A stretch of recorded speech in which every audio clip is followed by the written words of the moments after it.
Today we're diving into Kraven the Hunter from 2024. Kraven the Hunter is a film that attempts to carve out a niche within the superhero genre, but unfortunately it falls short of its ambitious goals. Directed by J.C. Chandor, the movie tells the story of Sergei Kravinoff, a Russian immigrant portrayed by Aaron Taylor Johnson, who is on a mission to prove himself as the greatest hunter in the world. The film is set against a backdrop of action, adventure, and thriller elements, but it struggles to find its footing amidst a convoluted plot and underwhelming execution.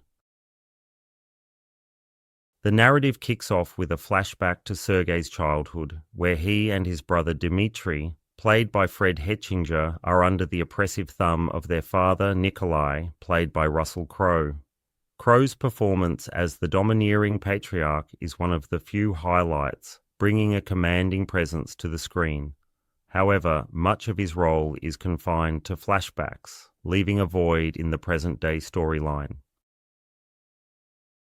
As the plot unfolds, Sergei is transformed into Kraven after a mystical encounter with a lion and a potion administered by a young girl named Calypso, played by Ariana DeBose.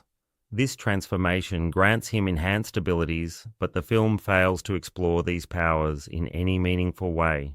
Instead, it opts for a series of uninspired action sequences that lack the creativity and excitement one might expect from a superhero film. The film's attempt to position Kraven as a vigilante hero is undermined by a lack of depth in his character development. Taylor Johnson's portrayal of Kraven is intense, but the character's motivations and internal conflicts are not sufficiently explored, leaving him feeling one-dimensional. The supporting cast, including Alessandro Nivola as the villainous Rhino and Christopher Abbott as the foreigner, offer some moments of intrigue, but they are ultimately overshadowed by the film's muddled narrative. Visually, Kraven the Hunter is a mixed bag. The film's settings, ranging from the wilds of Africa to the streets of London, are often drab and uninspired. The special effects, particularly during action sequences, fail to impress and at times detract from the overall experience. The film's tone is inconsistent, oscillating between serious drama and unintentional camp, which further detracts from its impact.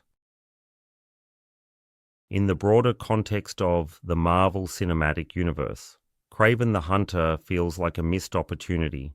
It attempts to expand the Spider-Verse by introducing a complex character with a rich comic book history, but it lacks the narrative cohesion and character depth needed to make a lasting impression.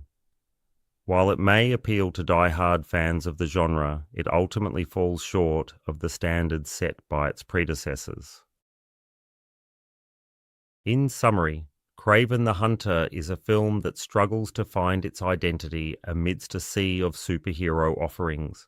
Despite a promising premise and a talented cast, it fails to deliver a compelling story or memorable characters.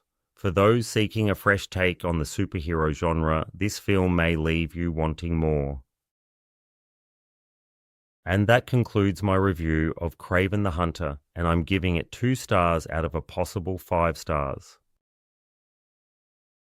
Thank you for listening. If you've enjoyed what you've heard, please like, subscribe, and I'll see you next time.